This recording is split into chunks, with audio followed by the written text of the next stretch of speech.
Okay, we got a new video. So in this one, we're gonna see Cesium for Unreal. And what is Cesium? Is the entire Google Earth. There's a few functions, but the main one that we're gonna look at is gonna be Google Earth, 3D Google Earth, into Unreal Engine, and how you can use it to create different projects. So if you search Cesium for Unreal, this is normally the first option that appears, and then you can go into a bit more farther down, visit Learning Center. That's going to give you the information that you need on how to use it, and then I'm going to show you how to do the essentials, and it's basically what is in the quick start information that this website gives you. So I'm going to go through some of that, and also I'm going to show you how to do this section of high parts of a tile set, basically cutting a section of the 3D map so you can add your own projects into it. You can also place your own projects on top of it, but in some cases it's good to remove a section so you can control a bit more how it fits within the context. Right, let's jump into Unreal. I'm going to start first with the Epic Games launcher, because you need to go to the marketplace and search for Cesium for Unreal. And we'll need to install this plugin. So a few different options. The one that you need is Cesium for Unreal. And once you open it up, you can click the free button and then install to engine. Okay, let's jump into the library. For the time being, or at the time of this recording, Cesium only works for 5.3. So they haven't released a 5.4 version for Unreal 5.4, so keep an eye on that one. It might change sooner than later, but for the time being, I'm gonna click this button. You can also see you can click install plugins to see if it is in there. Then once you launch the editor, you might have stopped it. Let's go one more time. Here we go. And for this one, recommended is to go into games, blank. Don't activate any of this. Cesium for Unreal. That's great. Give it a moment to load. And here we go. So the first step is going to be to activate the plugin. So two different places that you can go to the plugins. One's in the right side, settings, or edit and plugin. They are exactly the same, and you might see me switching between the two. Now in the search bar, we're going to do Cesium and Cesium for Unreal, activate, and we'll have to restart the editor.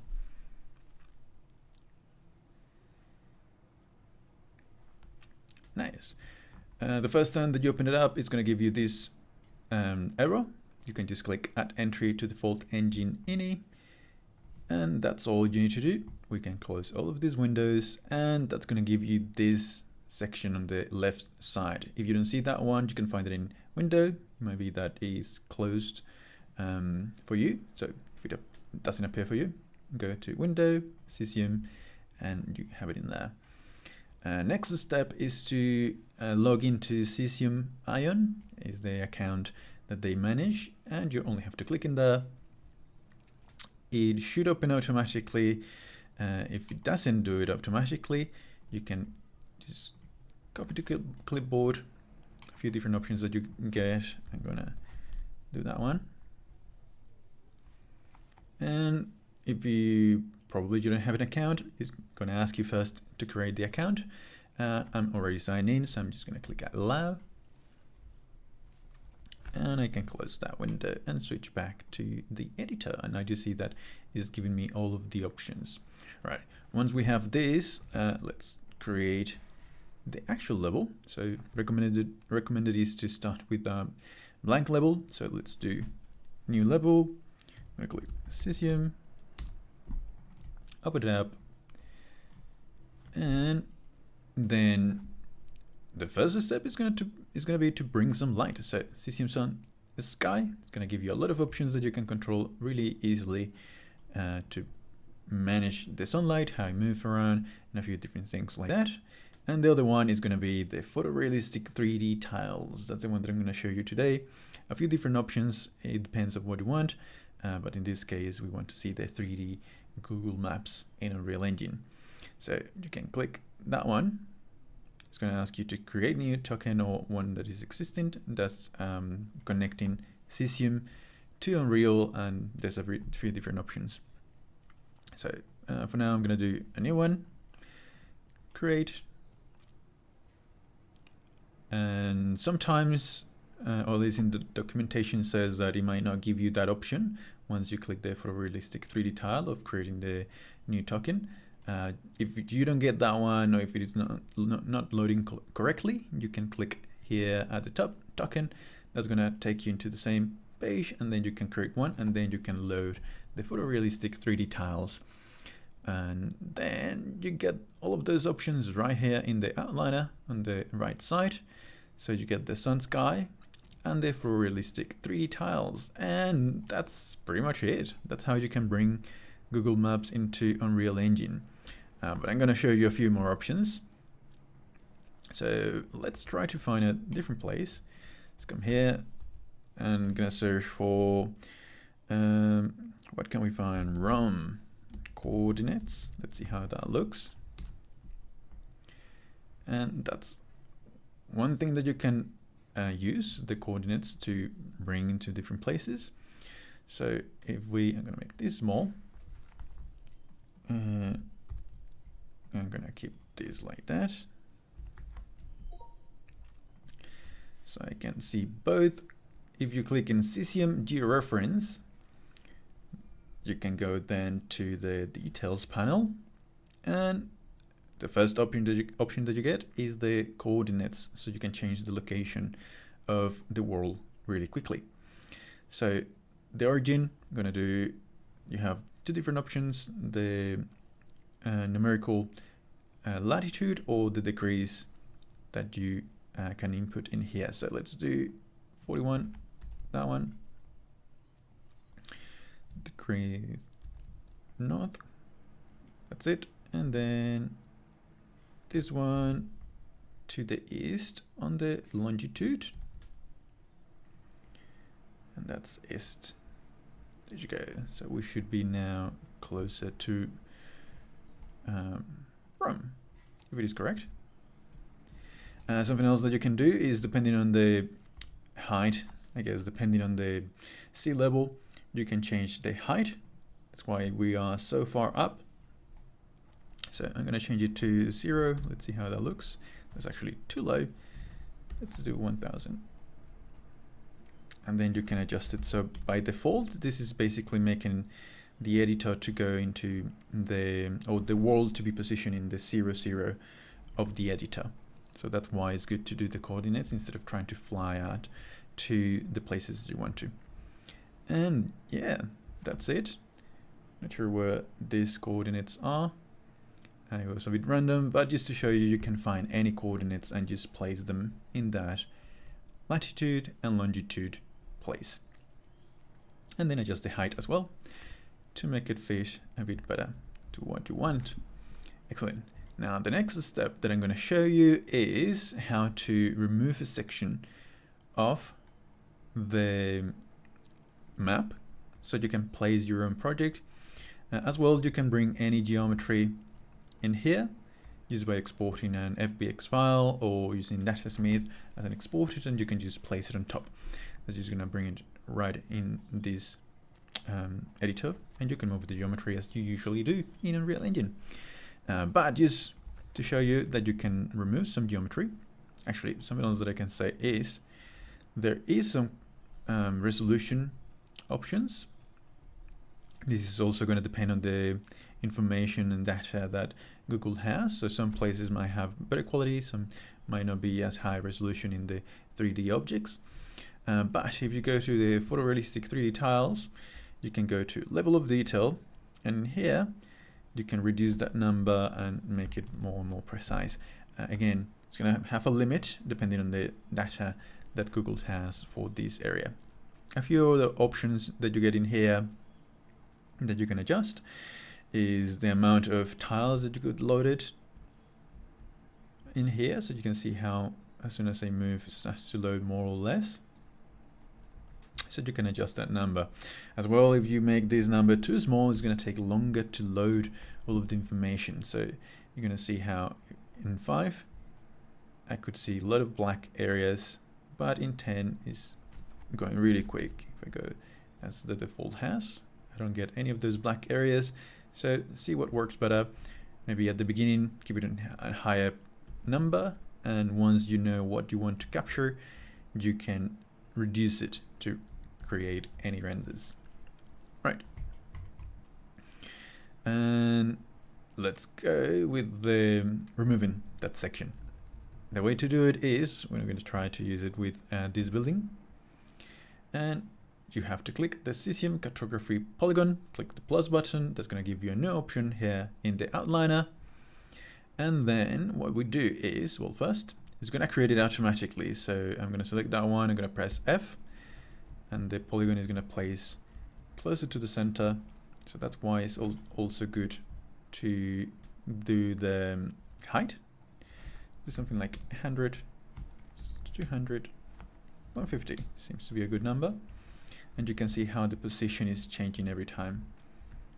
Right, so let's bring now that polygon to a place that I want to remove. Something that I can do is, let's move it closer. There you go, press F. And let's try to remove this house since it is closer. There you go. Now, the way that you can do it is first, if you click the corners, sometimes you might have to double click. You can move it independently.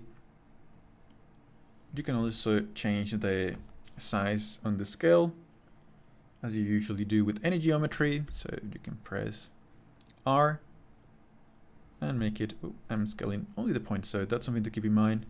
You have the general option when you click the polygon. You can see that it's changing all of them, or if you select only the corners, it's going to affect only that geometry. So keep that in mind. Okay, let's go back a few steps. There you go. W to move it. I'm going to change it in this direction. Let's make it fit that building. Here we go.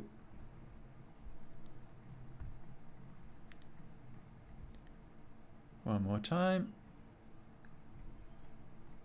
In here, that's it, and you can make it be more and more precise. Just again adjusting it slowly to the area that you want. Excellent. Let's say that that's the area that I want to remove. Something else, you can see this one is actually now in a different level. It doesn't matter. What it really is going to do is just basically take that polygon and extrude upwards and downwards vertically, so it doesn't matter if the vertices are in a different position. I should mention as well, you can add more points. If you right click the line, you have the option of add spline point here, and now you can create different shapes if you need to do so. Nice. Once you get the position that you want, we have to connect that line to the 3D tiles. So we're going to go into photorealistic 3D tiles, click on add in the details panel. Keep an eye if you have this too high up, you might not see the list. So make sure that you have that section, click add. We're going to search for polygon, Cesium polygon raster overlay. Then in here, I'm going to connect it. You go into polygons, click plus, and then you can search for the one that you have created. You can do multiple polygons, so that's why you can activate this list, maybe add more and more. And as soon as I do that, you can see that it immediately remove that section that I have selected. So that's how it works. That's all you need to do. You also have the option that is to embed the selection if you want to get one section of it, or have it like that, and then you can bring your own models to fit that area. So lots of things that you can do with it. And that's it. That's all I want to highlight. Maybe one last thing that I didn't mention or didn't say much about it is the Cesium sun sky. You can control the time, and just keep it in mind that depending on the position of the world, you might have to change the time zone. So I'm gonna search what the time zone is for this location, which it should be GMT +2. So let's find, once you click sun sky, go through the details panel, you get date and time, and in here I'm going to do +2, which is only 2. And some areas, again, thinking about the world, some areas might be dark if you make it in the wrong time zone, so keep that in mind. You also need to adjust that. And then is simply the time of the day itself, the month, and the year. You can adjust all of that in here. Cool. And also, well, you'll have the independent options for the directional light, skylight, and you can control it independently as well as you normally do in Unreal Engine. Maybe something else that you can do is bring some clouds really easily. And finally, let's add some fog. And now it feels more and more realistic. Lots of things that you can do. You can adjust that and then the lighting to fit better what you need to do. Again, the quality is going to depend on location. Some areas have more data, so it's going to be more precise. And some, especially with vegetation, is going to be a bit low polygon in some areas. So it's going to depend a lot. But as an overall, you can just navigate the entirety of the world in this way and see what it looks like. Something to have fun with, right? Until next time, take care.